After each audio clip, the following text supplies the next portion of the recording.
Hi boys and girls, I'm Neuri the Neurons, and I'm your guide to the wonderful world of the nervous system. But first, what is the nervous system?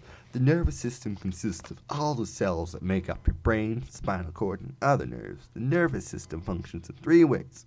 It receives input. Your brain processes signals from the input by combining with information from past experience, and an action is executed called the output. Now let's talk about the building blocks of the nervous system. Neurons, like myself. Neurons are composed of cell bodies, dendrites, and axons. Signals that originate in the neuron are sent away from the cell body. Signals are sent away through the axon, and signals are received through the dendrite. Axons and dendrites are long, fibrous appendages that branch off into many more fibers that connect to other neurons. Signals travel from neuron to neuron, and the glue that holds these neurons together is called glial cells. Some of my best buddies are glial cells. Not only do they hold me and my neighbors together, they also keep my environment chemically stable. They provide energy, they stimulate my growth, and they also help me heal from damage by secreting certain chemicals. They can also receive signals from me sometimes. But I'm not here to talk to you about glial cells. I'm here to show you how a signal passes through me and some of my neighbors. Inside me, I contain many negative molecules. I am considered polar because my skin, or membrane, expels most of the positive charged molecules. Now here comes the fun part. Whenever my environment tells me to, like that person getting pricked in the finger, little channels that line my membrane open up one by one in order from my cell body to the tip of my axon. When these channels open up, positively charged molecules enter in a process called depolarization. When this depolarization occurs, it acts like a gunfire shot down the axon. This makes up a signal that I've been so fond of mentioning. Now things get a little complicated, so I'll compare this little process to something that you may be familiar with. Now let's say that Mr. O.J. Simpson is a signal, and the law enforcement officials chasing him are the positively charged molecules that facilitate the signal's movement down the axon, represented by the road. The road that he's driving on was originally negatively charged, represented by the innocent bystanders.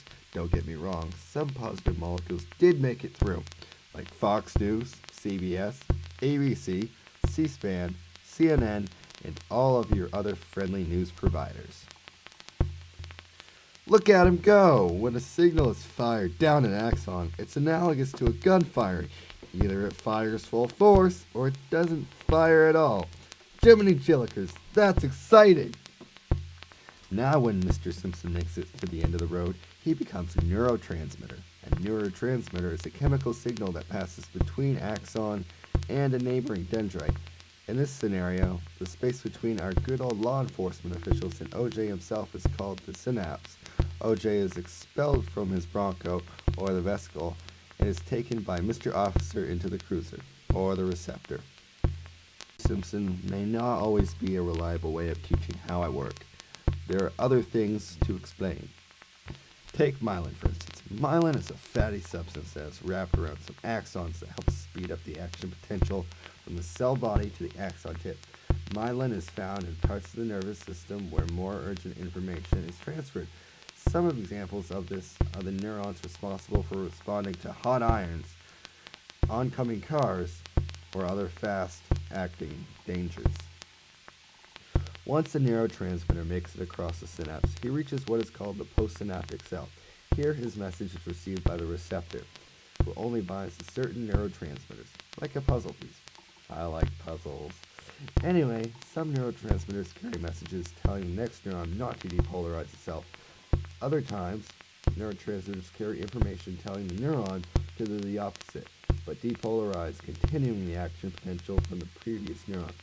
If the neurotransmitter tells the postsynaptic cell to continue to depolarize, it's called an exciatory postsynaptic potential. If the neurotransmitter tells the cell not to depolarize, then it is called an inhibitory postsynaptic potential. It can be thought of like a competition.